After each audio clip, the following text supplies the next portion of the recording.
.org, The War and Peace Report. I'm Amy Goodman.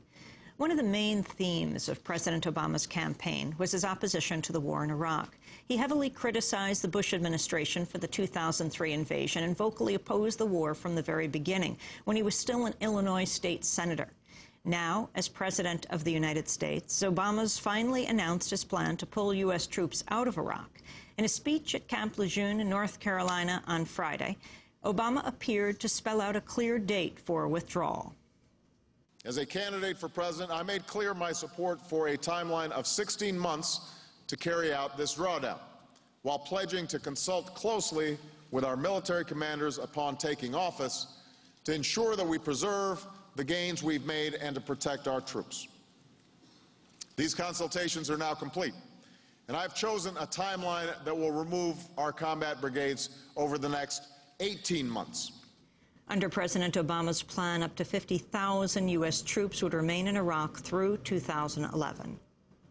As I have long said, we will retain a transitional force to carry out three distinct functions: training, equipping, and advising Iraqi security forces as long as they remain non-sectarian, conducting targeted counterterrorism missions, and protecting our ongoing civilian and military efforts within Iraq.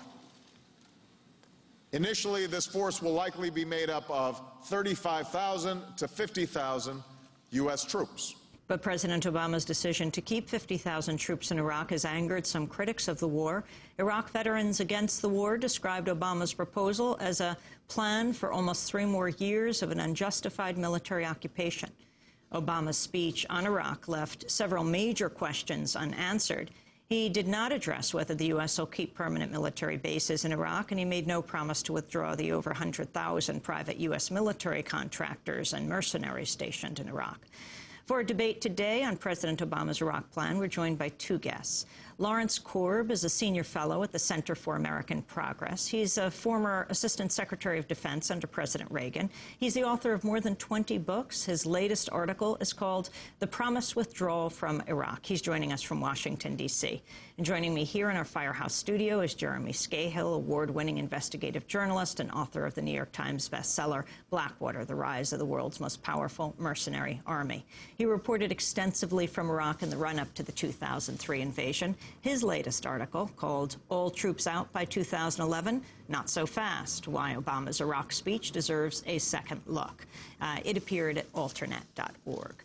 Lawrence Korb, can you assess the plan laid out by President Obama and why you support it? Well, basically, the plan is exactly what he laid out in the campaign. He said he was going to withdraw all combat troops within 16 months, so he put it up by 2 months, and he said he would leave a residual force in there to carry out the 3 missions that he mentioned, going after the remnants of al-Qaeda, helping the Iraqi security forces deal with any type of violence other than sectarian, and to protect Americans there.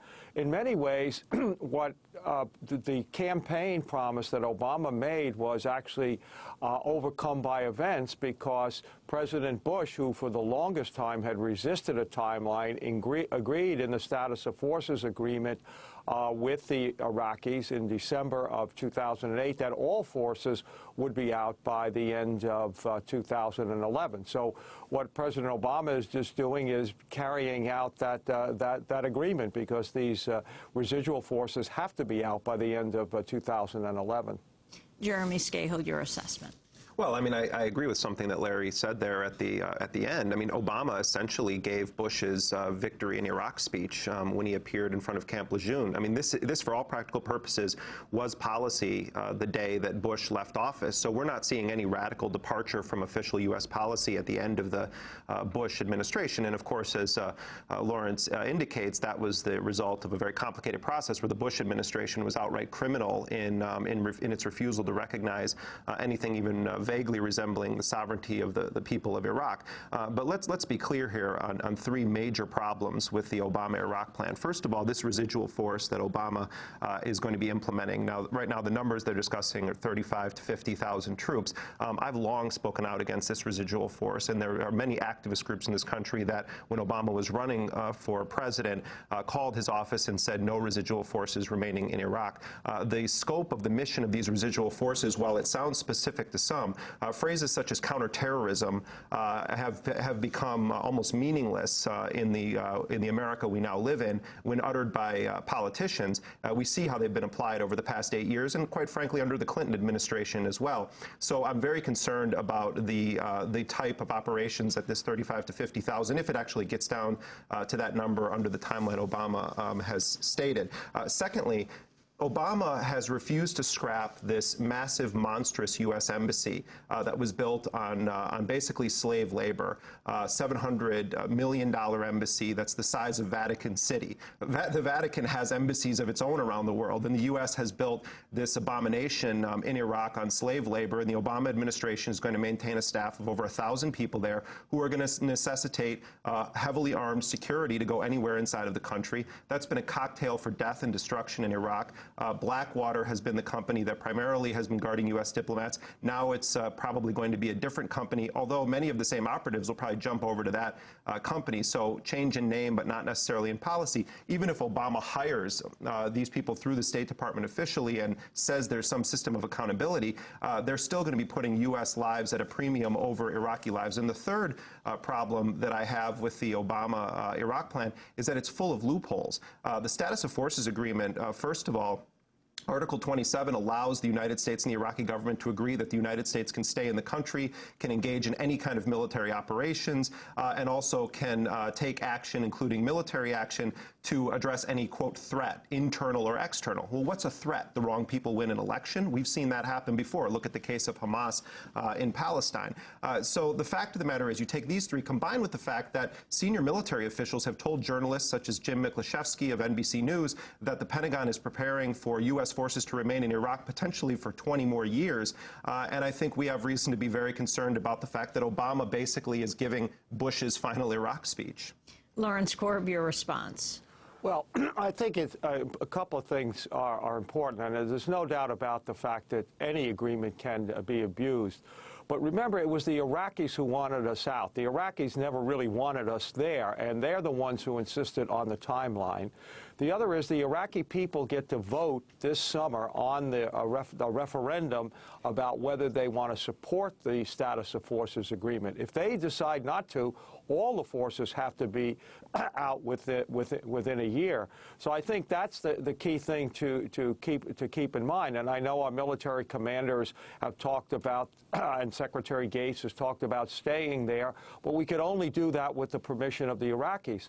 The final thing is, come 1 July, our forces are out of the cities, they're out of the towns, they're basically back on their bases. They can only go out with the permission of the Iraqi government. Now, I agree there can be abuses, and I do worry that Prime Minister Maliki might try to get U.S. forces to go against some of his enemies. That's why I think in President Obama's speech, when he said not to deal with sectarian issues, I mean, they can ask us, but we don't have to do that. And I would hope that the president and his national security team make that clear to our military commanders exactly what they can and cannot do. Well, see, you know, one of the issues I have here is going back to this issue of what if the wrong people win an election. The Iraqi people have a right to choose leaders that are hostile to the United States, that are hostile to U.S. corporate aims in the Middle East more broadly and in Iraq specifically. And I think that U.S. history has shown that when the wrong people win elections, the U.S. will intervene militarily, overtly, covertly, behind the scenes, in front of the world public. And I think that the fact that Thomas Ricks, one of the most well-informed journalists covering this war, has indicated that it's very likely that a leader will emerge in Iraq that is hostile to U.S. interests, that is close to Tehran, and is not going to be someone that's perceived by the United States to be a friend. So the fact is that the Maliki government could be substantially weakened by indigenous forces within Iraq, and the Obama administration could step in and say, we're going to defend this flailing regime. What I found very disturbing about Obama's speech, among other things, was the fact that he officially co-signed Bush's major lies on Iraq. When he talked about the mission of U.S. troops in Iraq, he said, I want to be very clear, we sent our troops to Iraq to do away with Saddam Hussein's regime, and you got the job done. I'm sorry, Mr. Obama, the troops were sent to Iraq on the lie of weapons of mass destruction, and he co-signed that Bush administration lie. He also said, we'll leave the Iraqi people with a hard-earned opportunity to live a better life. That is your achievement, he said to the U.S. troops. That is the prospect that you have made possible. Again, no, not a better life. We're talking about upwards of 1 million Iraqis that have been killed, their lives decimated, 20% of the country either in need of desperate medical attention, internally displaced, another 20% living outside of the country. And this has been an utter mess, and he talks about a better future. Iraq has never been in more shambles than it has been over the course of the U.S. military occupation. We're going to come back to this discussion. Jeremy Scahill, author of Blackwater, The Rise of the World's Most Powerful Mercenary Army, has written a piece, and Alternet online at alternet.org. Lawrence Korb with the Center for American Progress has also written a piece called The Promised Withdrawal from Iraq. He's former assistant